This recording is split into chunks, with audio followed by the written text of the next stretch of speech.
আমরা যারা নামাজ পড়ি না, নামাজকে অবহেলা করি, আজকের ভিডিওটি তাদের জন্য। সবাই শেষ পর্যন্ত শুনে যাওয়ার অনুরোধ রইল। কৃষককে প্রশ্ন করা হলো, নামাজ পড়েছেন? কৃষক বলল, আমরা তো চাষা বসা মানুষ, দিনে আনি দিনেই খাই, আমাগো কি নামাজ পড়লে চলবো? নামাজ পড়লে কাজ করম কখন? চাকরিজীবীকে প্রশ্ন করা হলো, আপনি পড়েছেন নামাজ? চাকরিজীবী বলল, আমরা তো চাকরিজীবী মানুষ, পরের চাকরি করি, সময়ের আগে ডিউটিতে যেতে হয়, নয়তো কপালে থাকে বসের চোখ রাঙ্গানি, আমাদের নামাজের সুযোগ কোথায় বলেন? এক ব্যবসায়িককে প্রশ্ন করা হলো, আপনি নামাজ পড়েছেন? ব্যবসায়িক বলল, আমি তো ব্যবসা করি, মাত্রই দোকানটা খুলেছি, নামাজ তো পড়তেই হবে, এটা তো ভালো কাজ, কিন্তু দোকান রেখে নামাজে গেলে দোকান দেখবে কে বলেন? একটা ছোট ভাইকে প্রশ্ন করা হলো, তুমি কি করছো? সে বলল, আমি একজন ছাত্র, কলেজে পড়ি। তাকে প্রশ্ন করা হলো, নামাজটা পড়েছো তো? ছাত্র ভাই বলল, কি যে বলেন, পড়াশোনার যেই চাপ, নামাজ পড়ার সময় কই, তাছাড়া কাপড়টাও পাক পবিত্র নাই, কেমনি কি করি বলেন? এইভাবেই কিছু মানুষ নানা রকমের অজুহাত দেয়। মহান রবের সবচেয়ে বড় একটি হুকুম মান্য করা থেকে তারা নিজেকে বাঁচিয়ে রাখতে চায়। হঠাৎ একদিন খবর পাওয়া যায়, চাষি রহমত আলী আর নেই। অফিসে যাচ্ছিলেন চাকরিজীবী ভাই আনোয়ার সাহেব, সময় মতো পৌঁছাতে চেয়েছিলেন, সময় তাকে সহায়তা করেনি। হঠাৎ একটি কঠিন অ্যাক্সিডেন্টে পঙ্গু হয়ে হাসপাতালে বেড়ে গেল নতুন একজন পেশেন্টের। পঙ্গু অবস্থায় কাটে আনোয়ার সাহেবের বাকি জীবন।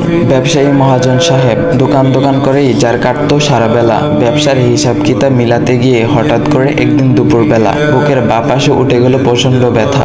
নামাজ পড়ার সময় ছিল না যেই লোকটির, আল্লাহকে দেওয়ার মতো সময় কখনো হয়ে ওঠেনি। হ্যাঁ, তিনি হসপিটালে নেওয়ার আগে চলে গেলেন ওপারে। আর হে, ওই যে যুবক ছাত্র ভাইটি, নামাজে যার ছিল চির গাফলতি, অল্প বয়সে ক্যান্সারে সেও চলে গেলেন একদিন। বড় আশা ছিল তার জীবনকে নিজের মতো করে সাজাবে। জীবনের রং রস গন্ধে মাতাল ছিল তার মন, আল্লাহকে চেনার মতো সময় ছিল না তারও। এখন আমরা কি ভাবছি? আমরা কি সেই চাষি রহমত আলী? আমরা কি সেই চাকরিজীবী আনোয়ার সাহেব? আমরা কি সেই ব্যবসায়ী মহাজন? নাকি আমরা সেই ছাত্র ভাইটি? এতই তাড়াতাড়ি কি মারা যাব আমি? এখনো তো অনেক দেরি আছে। অথচ মৃত্যু প্রতিদিন আমাদের সামনে থেকে কাউকে না কাউকে নিয়ে যাচ্ছে। হ্যাঁ, যেতে হবে আমাকেও একদিন। রাসূল সাল্লাল্লাহু আলাইহি ওয়াসাল্লাম বলেছেন, বুদ্ধিমান তো হচ্ছে সেই ব্যক্তি যে তার ভুল ত্রুটি নিয়ে চিন্তা করে এবং মৃত্যুর পরবর্তী জীবনের জন্য নেক আমল করে। অর্থাৎ বুদ্ধিমান হচ্ছে সেই ব্যক্তি যে কিনা নিজের দোষ ত্রুটি নিয়ে চিন্তা করে, গুনাহের জন্য অনুতপ্ত হয়, তওবা করে এবং মৃত্যুর পরবর্তী জীবন আখিরাতের জন্য নেক আমল করে রাখে। হে প্রিয় ভাই ও বোন আমার, এখনো সময় আছে, খুব বেশি দেরি হয়ে যায়নি। এখনই ফিরে আসুন রবের দিকে, গুরুত্ব সহকারে নামাজ আদায় করুন এবং আল্লাহর হুকুমগুলো যথাযথভাবে পালন করুন। দেখবেন জীবনটা অনেক বেশি সুন্দর হয়ে গিয়েছে।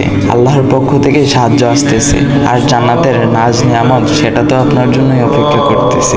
আল্লাহ তাআলা আমাদের সবাইকে 5 ওয়াক্ত নামাজ পড়ার তৌফিক দান করুক। সবাই বলি আমিন। তো গাইস, এই ভিডিওটা সবাই সবার কাছে শেয়ার করে দিবা, আর এমন ইসলাম ভিডিও পাওয়ার জন্য ভাইয়ের আইডিটা ফলো করে দিয়ে যাবা। ভাইয়ের আইডি নাম হচ্ছে ইসমি নাইম। তো গাইস, নতুন কোনো ইসলাম ভিডিও আসা পর্যন্ত সবাই ভালো থাকবেন। আল্লাহ হাফেজ গাইস।